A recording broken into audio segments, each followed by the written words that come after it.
نويت سنة الاعتكاف. فرمانے مصطفیٰ صلی اللہ علیہ وسلم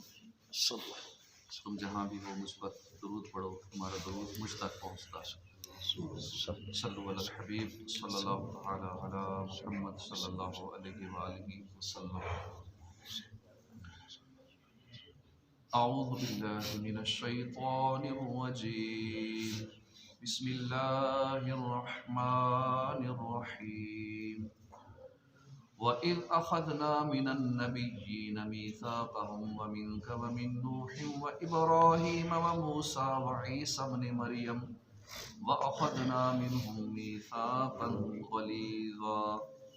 لِيَسْأَلَ الصَّادِقِينَ عَنْ صِدْقِهِمْ وَأَعَدَّ لِلْكَافِرِينَ عَذَابًا أَلِيمًا۔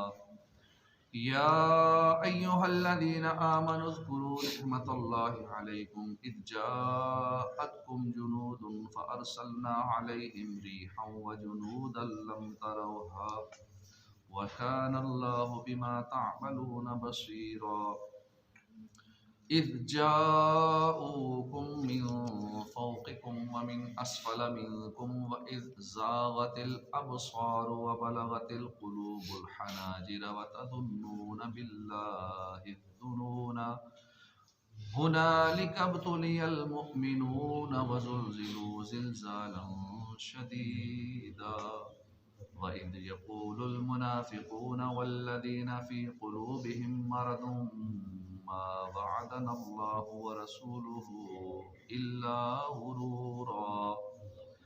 اللہ کے نام سے شروع جو نہایت مہربان رحمت والا۔ وَإِذْ أَخَذْنَا، اور جب ہم نے لیا،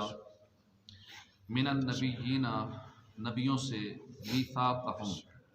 ان کا عہد، ومن کا ومن نوح،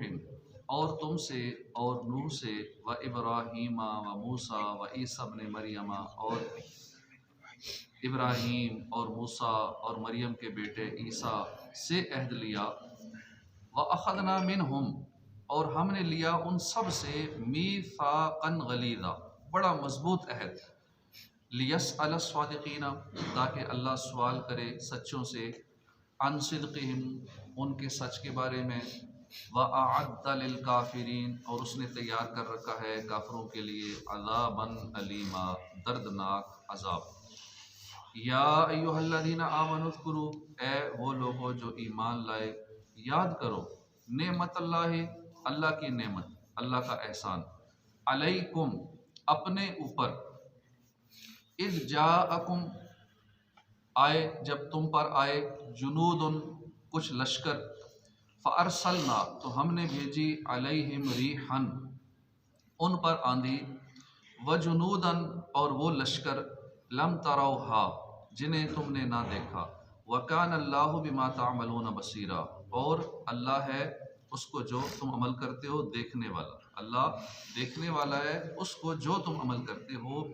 اذ جاؤکم، جب کافر آئے تم پر، من فوقکم، تمہارے اوپر سے، ومن اسفل منکم، اور تمہارے نیچے سے، وَإِذْ زَاغَتِ الْأَبْصَارُ، اور جب ٹھٹک کر رہ گئیں آنکھیں، وَبَلَغَتِ الْقُلُوبُ، اور دل پہنچ گئے، حناجر، گلوں کے پاس،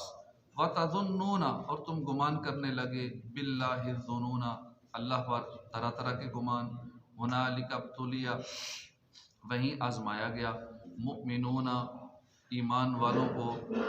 وزلزلوا، اور انہیں جھنجھوڑ دیا گیا، زلزالا شدیدا، بہت سخت جھنجھوڑنا، وَإِذْ يَقُولُ، اور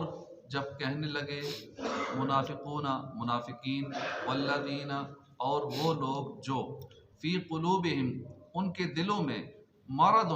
مرض تھا، ما وعدنا اللہ ورسولہ، نہیں وعدہ کیا ہم سے اللہ اور اس کے رسول نے، الا، مگر، غرورا، دھوکے کا۔ ترجمہ کنز العرفان۔ اور اے محبوب، یاد کرو جب ہم نے نبیوں سے ان کا عہد لیا، اور تم سے، اور نوح اور ابراہیم اور موسیٰ اور عیسیٰ بن مریم سے عہد لیا، اور ہم نے ان سب سے بڑا مضبوط عہد لیا تاکہ اللہ سچوں سے ان کے سچ کا سوال کرے، اور اس نے کافروں کے لیے دردناک عذاب تیار کر رکھا ہے۔ اس آیت اور اس کے بعد والی آیت کا خلاصہ یہ ہے کہ اے حبیب صلی اللہ علیہ وسلم، وہ وقت یاد کرو جب ہم نے انبیاء کرام سے رسالت کی تبلیغ کرنے اور دین حق کی دعوت دینے کا عہد لیا، اور خصوصیت کے ساتھ آپ سے اور حضرت نوح، حضرت ابراہیم، حضرت موسیٰ اور حضرت عیسیٰ بن مریم علیہم الصلاۃ والسلام سے عہد لیا، اور ہم نے ان سب سے بڑا مضبوط عہد لیا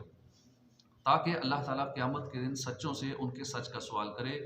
ایک قول یہ ہے کہ سچوں سے مراد انبیاء کرام ہیں، اور ان سے سچ کا سوال کرنے سے مراد یہ ہے کہ جو انہوں نے اپنی قوم سے فرمایا اور جس کی انہیں تبلیغ کی اور وہ دریافت فرمائے، یا اس کے معنی یہ ہے کہ انبیاء کرام کو ان کی امتوں نے جو جواب دیے وہ دریافت فرمائے، اور اس سوال سے مقصود کفار کو ذلیل و رسوا کرنا ہے۔ دوسرا قول یہ ہے کہ سچوں سے مراد مومنین ہیں، اور سچ کا سوال کرنے سے مراد ان کی تصدیق کے بارے میں سوال کرنا ہے۔ اس آیت میں بالخصوص 5 انبیاء کرام کا ذکر کرنے کی وجہ یہ ہے کہ یہ انبیاء کرام جن کا یہاں ذکر ہوا ہے یہ اولو العزم رسولوں میں سے ہیں، اور یہاں اہم نقطہ ہے کہ تمام انبیاء کرام جن کا اس آیت میں ذکر ہوا ان کا تذکرہ اسی ترتیب سے ہوا جس ترتیب سے وہ دنیا میں تشریف لائے، لیکن حضور اقدس صلی اللہ علیہ وسلم کی تشریف آوری اگرچہ تمام نبیوں کے بعد ہوئی، لیکن اللہ تعالیٰ نے آپ کا ذکر دوسرے انبیاء کرام سے پہلے کیا، اور یہ انداز تمام نبیوں پر حضور پر نور صلی اللہ علیہ وسلم کی افضلیت کے اظہار کے لیے ہے۔ یا ایھا الذین آمنوا اذکروا نعمت اللہ علیکم، اے ایمان والو اللہ کا احسان اپنے اوپر یاد کرو، جب تم پر کچھ لشکر آئے تو ہم نے ان پر آندھی اور وہ لشکر بھیجے جو تمہیں نظر نہ آئے، اور اللہ تمہارے کاموں کو دیکھ رہا ہے۔ یہاں سے جنگ احزاب کے احوال بیان کیے جا رہے ہیں، جیسے غزوہ خندق بھی کہتے ہیں، اور یہ واقعہ جنگ احد کے 1 سال بعد پیش آیا۔ چنانچہ ارشاد فرمایا کہ اے ایمان والو، تم اللہ کا وہ احسان یاد کرو جو اس نے تم پر اس وقت فرمایا جب تم پر قریش، غطفان، بنو قریظہ اور بنو نذیر کے لشکر آئے اور انہوں نے تمہارا محاصرہ کر لیا، تو ہم نے ان پر آندھی اور فرشتوں کے وہ لشکر بھیجے جو تمہیں نظر نہیں آئے،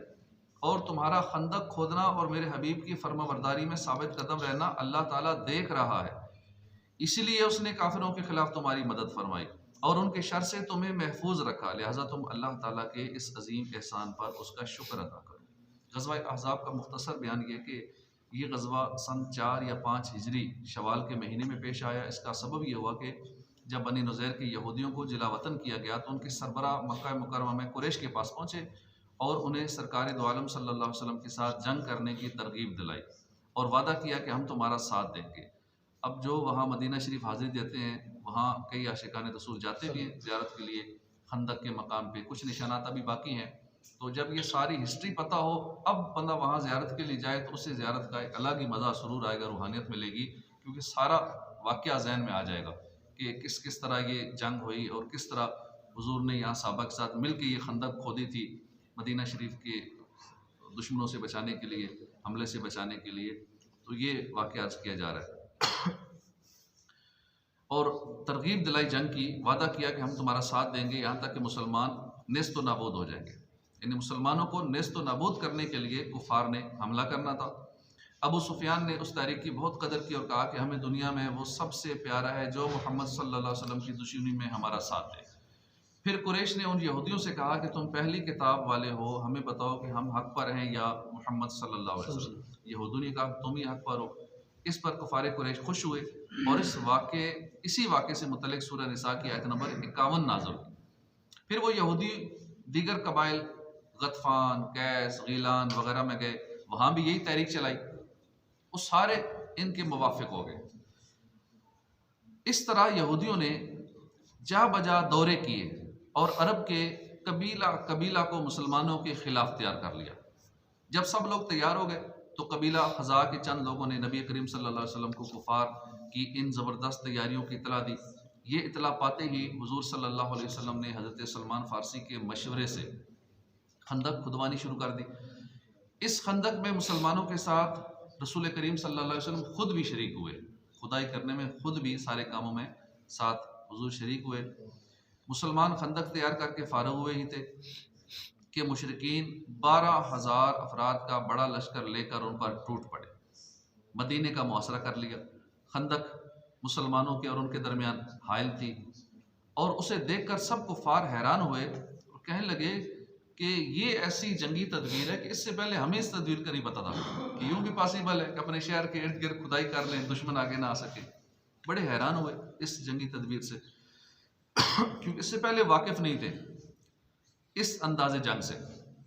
اب انہوں نے مسلمانوں پر تیر اندازی شروع کر دی۔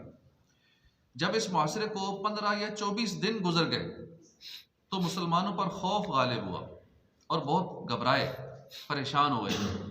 تو اللہ نے ان کی مدد فرمائی اور کافروں پر تیز ہوا بھیجی۔ انتہائی سرد اور اندھیری رات میں اس ہوا نے کافروں کے خیمے گرا دیے، تنابیں توڑ دیں، کھونٹے اکھاڑ دیے، ہانڈیاں الٹ دیں، آدمی زمین پر گرنے لگے، اور اللہ تعالیٰ نے فرشتے بھیج دیے جنہوں نے کفار کو لرزا دیا، ان کے دلوں میں دہشت ڈال دی، مگر اس جنگ میں فرشتوں نے لڑائی نہیں کی۔ پھر رسول کریم صلی اللہ علیہ وسلم نے حضرت حذیفہ بن یمان کو خبر لینے کے لیے بھیجا۔ اس وقت انتہائی سخت سردی تھی اور یہ ہتھیار لگا کر روانہ ہوئے۔ حضور نے روانہ ہوتے وقت ان کے چہرے اور بدن پر دست مبارک پھیرا، جس کی برکت سے ان پر سردی اثر نہ کر سکی، اور یہ دشمن کے لشکر میں پہنچ گئے۔ وہاں تیز ہوا چل رہی تھی، سنگریزے اڑ اڑ کر لوگوں کو لگ رہے تھے، آنکھوں میں گرد پڑ رہی تھی، عجیب پریشانی کا عالم تھا۔ کافروں کے لشکر کے سردار ابو سفیان ہوا کا یہ عالم دیکھ کر اٹھے اور انہوں نے قریش کو پکار کر کہا، جاسوسوں سے ہوشیار رہنا، ہر شخص اپنے برابر والے کو دیکھ لے۔ یہ اعلان ہونے کے بعد ہر ایک شخص نے اپنے برابر والے کو ٹٹولنا شروع کر دیا۔ حضرت حذیفہ بن یمان نے دانائی سے اپنے دائیں طرف موجود شخص کا ہاتھ پکڑا کر پوچھا، تم کون ہو؟ اس نے کہا، میں فلاں بن فلاں ہوں۔ اس کے بعد ابو سفیان نے کہا، اے گروہ قریش، تم یہاں نہیں ٹھہر سکتے، گھوڑے اور اونٹ ہلاک ہو چکے ہیں۔ بنی قریظہ اپنے عہد سے پھر گئے اور ہمیں ان کی طرف سے اندیشہ ناک خبریں پہنچی ہیں۔ ہوا نے جو حال کیا ہے وہ تم دیکھ ہی رہے ہو، بس اب یہاں سے کوچ کر دو، اور میں کوچ کر رہا ہوں۔ ابو سفیان یہ کہہ کر اپنی اونٹنی پر سوار ہو گئے اور لشکر میں کوچ کا شور مچ گیا۔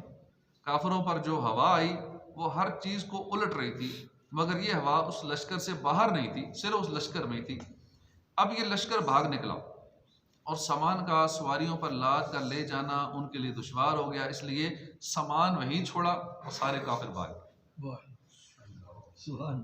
اذ جاؤکم من فوقکم، جب کافر تم پر تمہارے اوپر سے تمہارے نیچے سے آئے، جب آنکھیں ٹھٹک کر رہ گئیں اور دل گلوں کے پاس آ گئے اور تم اللہ پر طرح طرح کے گمان کرنے لگے۔ غزوہ احزاب کے موقع پر جب اللہ تعالیٰ نے ایمان والوں پر احسان فرمایا تو اس وقت صورتحال یہ تھی کہ مدینہ منورہ پر حملہ آور ہونے والے لشکر میں سے وادی کے اوپر کی طرف سے مشرق سے اسد اور غطفان قبیلے کے لوگ، مالک بن عوف نصری اور عیینہ بن حسن فزاری کی سرکردگی میں 1000 کی جمعیت لے کر آئے، اور ان کے ساتھ طلحہ بن خویلد اسدی بنی اسد کی جمعیت لے کر، اور خیئی بن اخطب یہودی بنی قریظہ کی جمعیت لے کر آیا، اور وادی کی نچلی جانب مغرب سے قریش اور کنانہ قبیلے کے لوگ ابو سفیان بن حرب کی سرکردگی میں آئے۔ اس وقت لوگوں کی آنکھیں ٹھٹک کر رہ گئیں اور رعب و حیبت کی شدت سے حیرت میں آ گئیں، اور خوف و اضطراب اس انتہا کو پہنچ گیا کہ دل گویا کے گلوں کے پاس آ گئے، اور منافق تو یہ گمان کرنے لگے کہ مسلمانوں کا نام و نشان باقی نہ رہے گا، کیونکہ کفار کی اتنی بڑی جمعیت سب کو فنا کر ڈالے گی، اور مسلمانوں کو اللہ کی طرف سے مدد آنے اور اپنے فتح یاب ہونے کی امید تھی۔ اللہ کی مدد شامل حال ہو تو پھر جتنی بھی مشکلات آ جائیں، بڑے بڑے لشکر آ جائیں، حملہ آور ہو جائیں، محاصرہ کر لیں، کچھ نہیں کر سکتے۔ جب رب کے ساتھ ہو تو ساری تدبیریں دری کی دری رہ جاتی ہیں۔ ہنالک ابتلی المؤمنون وزلزلوا زلزالا شدیدا، وہیں مسلمانوں کو آزمایا گیا اور انہیں خوب سختی سے جھنجھوڑا گیا۔ یعنی اس دہشت ناک جگہ اور ہولناک حالات میں رعب اور معاشرے کے ذریعے مسلمانوں کے صبر و اخلاص کو آزمایا گیا، اور اس جنگ میں ناداری، داخلی دشمنوں یعنی یہود مدینہ کا خطرہ، خارجی دشمنوں کی یلغار، اس کے علاوہ اپنی بے سر و سامانی وغیرہ سب مسائل جمع ہو گئے تھے، اور یہ ایسی چیزیں تھیں جن سے بہادر سے بہادر کے دل چھوٹ جاتے ہیں، مگر سچے غلامان مصطفیٰ ایسی آفات میں بھی اللہ کی دی ہوئی توفیق سے ثابت قدم رہے۔ سبحان اللہ۔ وَإِذْ يَقُولُ الْمُنَافِقُونَ وَالَّذِينَ فِي قُلُوبِهِمْ مَرَضٌ ما وعدنا اللہ ورسولہ الا غرورا۔ سبحان اور جب منافق اور جن کے دلوں میں مرض تھا وہ کہنے لگے اللہ اور اس کے رسول نے ہم سے دھوکے کا وعدہ کیا۔ خندق کی کھدائی کے دوران نبی کریم صلی اللہ علیہ وسلم نے چٹان پر ضرب لگا کر اسے ریزہ ریزہ کر دیا، اور اس کے بعد یہ بشارت دی کہ فارس، روم، یمن اور حبشہ کے ممالک مسلمانوں کے ہاتھوں فتح ہوں گے۔ جب کافروں نے حملہ کیا تو ان کے لشکر دیکھ کر معتب بن قشیر کہنے لگا کہ محمد مصطفیٰ صلی اللہ علیہ وسلم تو ہمیں فارس اور روم کی فتح کا وعدہ دیتے ہیں، اور حال یہ ہے کہ ہم میں سے کسی کی یہ مجال بھی نہیں کہ اپنے ڈیرے سے باہر نکل سکے۔ تو یہ وعدہ تو میرا دھوکہ ہے کہ ہم یہاں مصیبت میں پھنسے ہوئے ہیں، اپنا نہیں دفاع کر پا رہے، تھوڑے سے ہیں، ہم پہ حملہ ہو رہا ہے، اور یہ بتا رہے ہیں کہ روم فتح ہوگا، یمن فتح ہوگا، حبشہ فتح کریں گے ہم۔ تو اس پر یہ آیت کریمہ نازل ہوئی۔ اس کے علاوہ منافقوں نے بھی اس طرح کی اور بہت ساری باتیں کی، ان کی مذمت میں یہ آیت نازل ہوئی، جس کا خلاصہ یہ ہے کہ اگر ان لوگوں کا یہ عقیدہ مضبوط ہوتا کہ حضور پرنور صلی اللہ علیہ وسلم سچے رسول ہیں تو وہ کبھی یہ بات اپنی زبان پر نہ لاتے، کیونکہ حضور جو فرما دیں وہ ہو کر رہتا ہے۔ یہ بھی ساری غیب کی خبریں ہیں کہ سرکار صلی اللہ علیہ وسلم فیوچر کا بتا رہے ہیں کہ یہ ہوگا، حبشہ فتح ہوگا، یمن فتح ہوگا، روم فتح ہوگا۔ تو سرکار صلی اللہ علیہ وسلم کو اللہ پاک نے علم عطا فرمایا ہے، غیبی علوم عطا فرمائے ہیں۔ اللہ پاک ہمیں عمل کی توفیق عطا فرمائے۔ صدق اللہ العظیم۔